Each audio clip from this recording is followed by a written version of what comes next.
tout à l'heure, on parlait des flops. Et donc, il y a des flops et il y a aussi les coups durs. Typiquement, Tomac. C'est aussi ce qu'on a connu à un moment donné avec Envy. Donc, c'est-à-dire qu'on a commencé, comme je te disais tout à l'heure, donc c'est la relance avec Envy. Grosso modo, pendant 3 ans, on multiplie chaque année les ventes par 2, par 3. Donc, nous, on était comme des fous. On se dit, ouais, la marque elle est en train de s'installer. Il y avait le Team Syndicate qui roulait avec les roues Envy à ce moment-là, où du coup, on vendait des roues VTT avec cette image-là et ça n'arrêtait pas. Et un jour, pareil, voyage aux US, je suis chez Envy, on fait une réunion, tout ça, et puis je sais pas, je sens un petit peu un froid, pas comme d'habitude. Et là, je me dis, bon, ok, c'est bizarre. Je sors de la réunion, devant les locaux Envy, ça parle français. Je me dis, mais c'est bizarre, ça parle français. On est au fin fond de l'Utah, au-dessus de Salt Lake City, ça parle français, c'est pas super commun. Et là, je vois des gens de chez Mavic qui sont devant chez Envy et qui me disent, salut, qu'est-ce que tu fais là ? Je suis le distributeur Envy. Il me dit, non, le distributeur Envy, c'est nous maintenant. Et là, je rentre dans la réunion, je dis, c'est quoi ? C'est une blague ou c'est un sketch ? Qu'est-ce qui se passe, quoi ? Et la patronne me regarde et me dit, ouais, je voulais pas que tu la prennes comme ça, mais du coup, on a réintégré, les ventes, la distribution Envy va être réintégrée par les commerciaux Mavic, et c'est du coup Mavic qui va distribuer Envy en France. Là, tu te dis, ok, j'étais pas venu vraiment aux États-Unis pour ça, t'étais là pour visiter l'usine, passer un bon moment, entre guillemets, et voir les nouveaux produits, et finalement tu reviens en ayant perdu une marque. Et le contexte, tu peux le rappeler ? Alors, c'est avec Hammer Sport ? C'est ça. En fait, c'est l'acquisition du coup Mavic qui a été l'acquisition de Mavic par Hammer Sport, où du coup, c'est réintégration, c'est l'acquisition, l'acquisition de Envy par Hammer Sport, où du coup, Hammer Sport, multinational, dit ok, 2 marques de vélo. Envy, c'est le petit pousset. On va réintégrer le petit pousset entre guillemets dans la grande société qui est Mavic, et on va profiter du réseau de distribution Mavic globalement dans le monde. Et donc ça, c'était la stratégie annoncée. Donc nous, avec notre regard, passer la déception et les aléas, on va dire, de rupture de contrat et ce genre de choses, qui font partie du business, où tu as quelqu'un qui vient chez toi et qui te dit non, c'est comme ça qu'on va faire la rupture de contrat, et tu es là, non, en fait, on est peut-être tout petit, mais il faut quand même nous respecter. Donc, il y a un truc que m'a toujours dit un de mes associés, c'est tu dois toujours sortir avec l'honneur, et jamais en étant brouillé, ou c'est toujours avoir fait ce qui pour toi est le mieux, et tu peux pas sortir d'une relation commerciale fâchée ou ce genre de choses. Du coup, à un moment donné, on arrive à clôturer, on va dire, la fin de contrat avec classe, entre guillemets, en tout cas de notre côté, ce qui n'était pas forcément le cas des deux côtés. Et se passe du coup 2 ans où Mavic distribue Envy. Donc nous, on regardait, comme on dirait dans le Sud, on prenait les pop-corn et puis on regardait ce que Mavic était en train de faire d'Envy. Et force est de constater que mauvais travail ou pas mauvais travail, c'est juste que la stratégie des 2 marques est complètement différente, et c'est 2 marques qui s'adressent à des clients différents et qui ne se vendent pas de la même façon, parce que tu ne vends pas une paire de roues à 300 € comme tu vends une paire de roues à 3000 €, ça c'est une réalité. Donc voilà, on laisse les choses se faire, et ce qui était assez marrant, c'est qu'on avait, même si les magasins le savaient, ils nous rappelaient en disant ouais, t'as pas une paire de roues Envy qui traîne, et on disait non, on n'a plus rien, on peut rien vendre. Voilà, parce que là, c'est une catastrophe. Je dis, ouais, écoute, c'est comme ça, on n'y peut rien, mais... Et pourquoi vous ne retravaillez pas avec ? Je dis, c'est plus compliqué que ça, en fait. Donc, 2 ans se passent où Mavic distribue Envy. Et un jour, mon téléphone sonne, je vois le numéro d'un gars de chez Envy. Je me dis, ok, aux US. Je décroche, et il me dit, ouais, Alex, je suis en Europe la semaine prochaine, est-ce que je peux passer vous voir ? Moi, toujours grande classe, hein. Même si un peu fâché quand même, tu te dis, écoute, ouais, passe avec plaisir.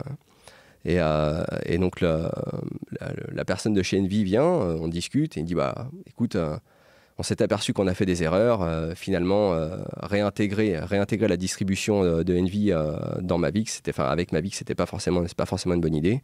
Et on voudrait savoir si tu es d'accord pour retravailler avec nous. Et moi, je lui dis, écoute, je sais pas, on va réfléchir. Parce que déjà, c'était d'en discuter tous ensemble. Et avec, tu ravales quand même un peu ta fierté. Hein, tu te dis que c'était super cool, tu t'es fait un peu sortir salement. Et le gars revient vers toi, tu te dis, c'est cool. Et en même temps, bon, tu as un sentiment de... Tu dis, est-ce qu'ils vont pas me refaire la même chose une deuxième fois, quoi. Et donc, on remet, du coup, les bases du contrat, c'était les nôtres. Ce qui était un peu différent. Ils étaient revenus vers nous, donc c'était nos règles du jeu. Et là, nous voilà repartis avec la distribution de Envy, France et Belgique, qu'on avait demandé en plus, puisqu'entre-temps, on avait commencé à développer la société et plusieurs de nos marques en Belgique. Donc ça, c'était il y a aujourd'hui 5-6 ans. Les choses ont clairement évolué depuis, où la marque a continué à bien se développer, et très récemment, donc du coup, à devenir également une marque de vélo. Donc on arrive là, du coup, à l'été dernier, Tour de France. J'ai le responsable marketing d'Envy qui me dit, écoute, est-ce que ça te dit d'aller à l'arrivée du Tour de France ? Et moi, je lui dis, bah écoute, oui, pourquoi pas. Tu viens seul ? Je dis, bah, écoute, je propose à ma femme qui fait de la course à pied, mais le vélo, elle en entend assez parler, on va dire, au quotidien. Et elle me dit, bah, écoute, ouais, ça me branche. Là, je la regarde, je dis, ça te branche vraiment ? Elle me dit, ouais, ok, ça me branche. On va à l'arrivée du Tour de France, donc dans les loges UAE, donc, qui est sponsor, dont Envy est sponsor pour les roues. Et on arrive là, nouveau patron d'Envy, donc, qui avait été nommé en janvier 2023. Et le président de la partie Winter Sport, donc tout ce qui est sport d'hiver pour Hammersport, donc une des 5 personnes qui est au board chez Hammersport, donc qui détient Envy entre autres. Salomon, Arterix, toutes ces grandes marques. Et il me dit, écoute, je sais que Mike, le patron d'Envy, vient chez toi demain, est-ce que je peux venir ? Je lui dis, écoute, oui, bien sûr, tu peux venir, la porte est ouverte, avec grand plaisir. Et donc, juste après donc, l'arrivée du Tour de France, ils arrivent dans nos locaux, et puis on passe quasiment 3 ou 4 heures, en fait, pas à tabler autour d'une table et à discuter, mais simplement à faire la visite des locaux et d'essayer de comprendre en fait comment on travaillait. Et là, le patron d'Envy me dit, écoute, c'est incroyable de voir la passion que vous avez tous dans l'équipe pour la marque. Alors qu'avec tout le passif, vu comme vous avez été traité à un moment donné avec la rupture de contrat et tout ça, il dit, moi, c'est un truc, il dit, je suis en admiration devant ça. Et je vais aux toilettes, je reviens, et puis là, le patron un des boss d'Hammersport, il me dit, écoute, je crois qu'on a une idée.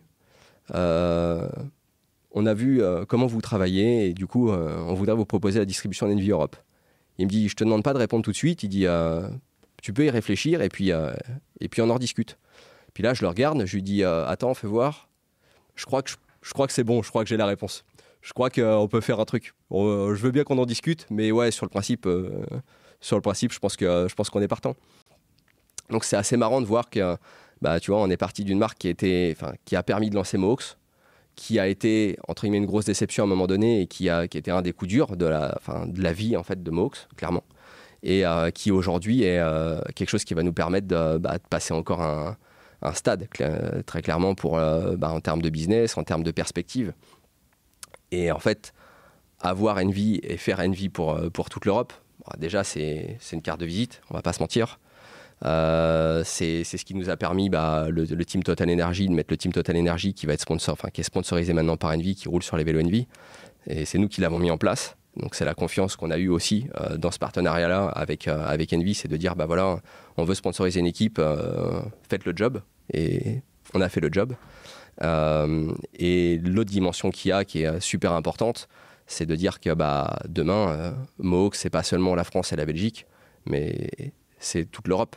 Et du coup, on a récupéré des agents commerciaux un peu partout en Europe. Donc aujourd'hui, au global, on a 9 agents commerciaux, bientôt 11. Et c'est de se dire, ok, on peut peut-être développer les autres marques qu'on fait aujourd'hui juste sur notre business de base et le développer un peu partout en Europe. Et ça c'est le kiff. C'est des enjeux qui sont encore juste fous, quoi. Voilà. Mohawk Cycles International. Je sais pas si on peut dire ça, mais écoute, en tout cas,